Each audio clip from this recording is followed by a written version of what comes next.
I'm going to talk about how really content is the best sales tool in the world. And because it's the best sales tool in the world, we, as business owners and marketers, have to figure out how to give it to our people so that they actually read it and look at it. And the more that they do that, the more trust we'll garner and the more sales eventually we'll get. And I don't think a lot of people right now are really using their content in the right way, and they don't see it in the right light, and they certainly don't use it to push people down the funnel like they should. One thing I'm going to introduce to everybody is a concept that I call Moneyball marketing. So let's talk about content tipping points. So I used to be a pool guy, still am, own a swimming pool company, and at the end of 2010, the beginning of 2011, I was sitting there and I was looking at some numbers, analytics, right? And I was comparing everybody that had come into our website and filled out a form and became a lead, but not bought a swimming pool, versus every person that had come into our site, filled out a form, and eventually bought. And so I was comparing those analytics, customers versus leads, what is the difference? And after I looked for a while, I saw that there was essentially one magic number, and that number is 30. And in this case, 30 page views. In other words, if I could get somebody to look at 30 pages of our website, all right, 30 pages, the closing rate went from about 15 to 20%, which is what it is in the pool industry for an in-home sales appointment, to 80%.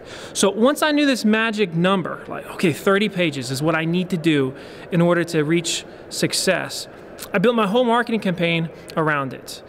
My only goal was to get people to hit the mark. And if I could get them to hit the mark before I went out on a sales appointment, or somebody else in my company went out on a sales appointment, it was almost guaranteed that they would buy. And so then we introduced this thing called assignment selling, and really pushing down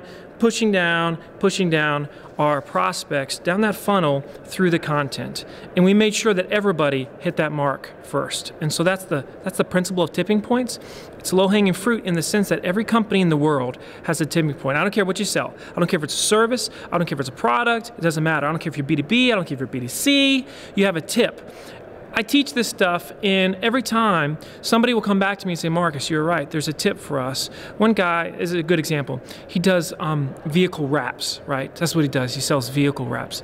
And as soon as he heard me talk about content tipping points, he looked at his analytics, and he found that if his people read 23 pages of a site, they bought.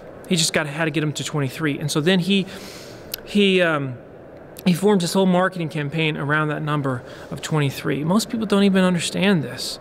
And if we understand what this is, we're never ever going to send an email out again that doesn't have content in it. I mean, think about it. How many salespeople in the world right now are sending out emails just saying, just following up from our appointment last week, and wanted to see if you had any questions? I mean, it's just terrible emails.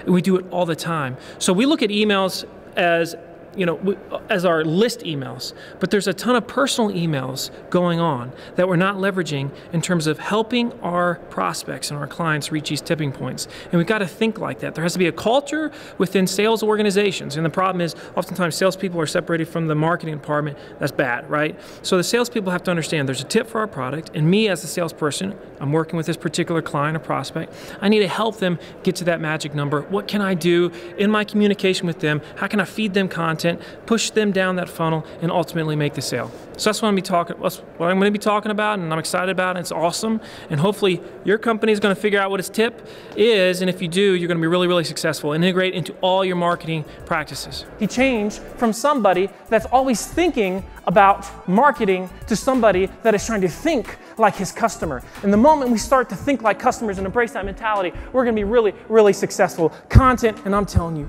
when used the right way, content is the greatest sales tool in the world, but we have to deliver it the right way. And if we're not delivering the content the right way, and if we're not saying the things that people really care about, we're not going to be very successful with this whole marketing thing. It's kind of tough. It's kind of tough.